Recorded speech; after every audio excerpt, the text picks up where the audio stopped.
Bathroom singer হ'ব পাৰে তেওঁ। মই এজন নতুন প্ৰজন্ম, মই এতিয়ালৈকে তেওঁক চিনি নাপাওঁ। তেওঁ চাগে বাথৰুম ছিংগাৰ হ'ব পাৰে তেওঁ। প্ৰথম কথাটো হ'ল মইতো তেওঁক চিনি নাপাওঁ। তেওঁক এজন যে গায়ক বা তেওঁ যে শিল্পী, মই এজন নতুন প্ৰজন্ম, মই এতিয়ালৈকে তেওঁক চিনি নাপাওঁ। তেওঁ চাগে বাথৰুম ছিংগাৰ হ'ব পাৰে তেওঁ। আৰু এটা কথাটো জনাটো উচিত, নীলোৎপল ডাঙৰীয়া, মই এজন নতুন প্ৰজন্ম। মাননীয় মুখ্যমন্ত্ৰী সাহায্য পুঁজিৰ পৰা মই 40জন পৰিয়ালক, অতিকৈ দৰিদ্ৰ, অতিকৈ দুখীয়া, মই সৌদিনা তেওঁক চেক বিতৰণ কৰি আহিছোঁ।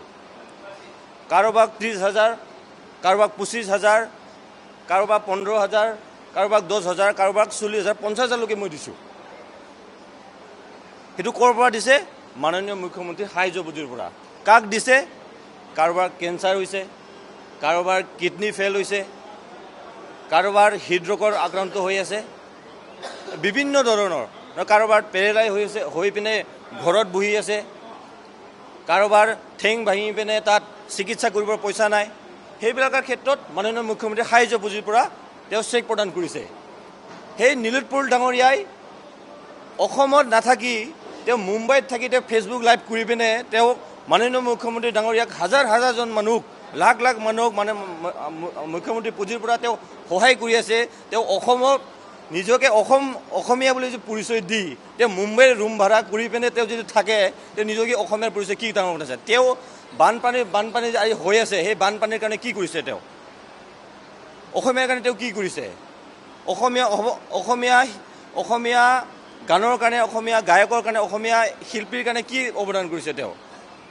সময়ে সময়ে তেওঁ আৱিৰ্ভাৱ কৰে, তেওঁ সময়ে সময়ে তেওঁ কাৰ্টুনৰ নিচিনা আহে আৰু কাৰ্টুনৰ নিচিনা তেওঁলোকে পলাই লৈ যায়।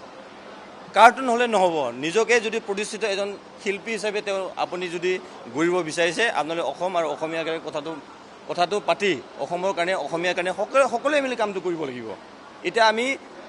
এতিয়া বৰ্তমান আমি কেনেকুৱা পৰিস্থিতিত আছোঁ, সমগ্ৰ অসম সমগ্ৰ ভাৰতবৰ্ষে আমাক চাই আছে। তো আমি সকলোৱে মিলি আমি কামটো কৰিব লাগিব। আমিও সাহায্য কৰিবলৈ, আপুনিও আহক সাহায্য দিবৰ কাৰণে, আপুনি আহক। এতিয়া এইটো সময় সমালোচনাৰ সময় নহয়, এইটো সময় আমি হাতে হাত ধৰি আমি একেলগে মিলি আমি আমাৰ যি বানপানী কবলত আমাৰ ৰাইজে, ইমান হাজাৰ হাজাৰ ৰাইজে বানপানী কবলত তাতে মৃত্যুমুখত মানুহ পৰিছে, তাৰ মৃত্যুমুখৰ পৰা বহুত মানুহ বাচি আহিছে।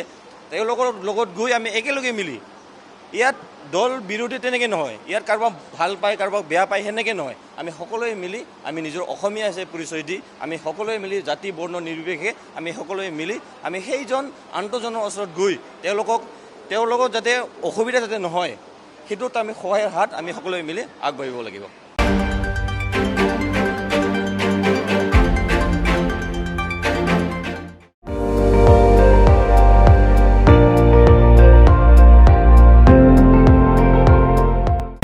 আপুনি চাই আছে ND24, সৰ্বশ্ৰেষ্ঠ নহয় সৰ্বোত্তমৰ দৌৰত।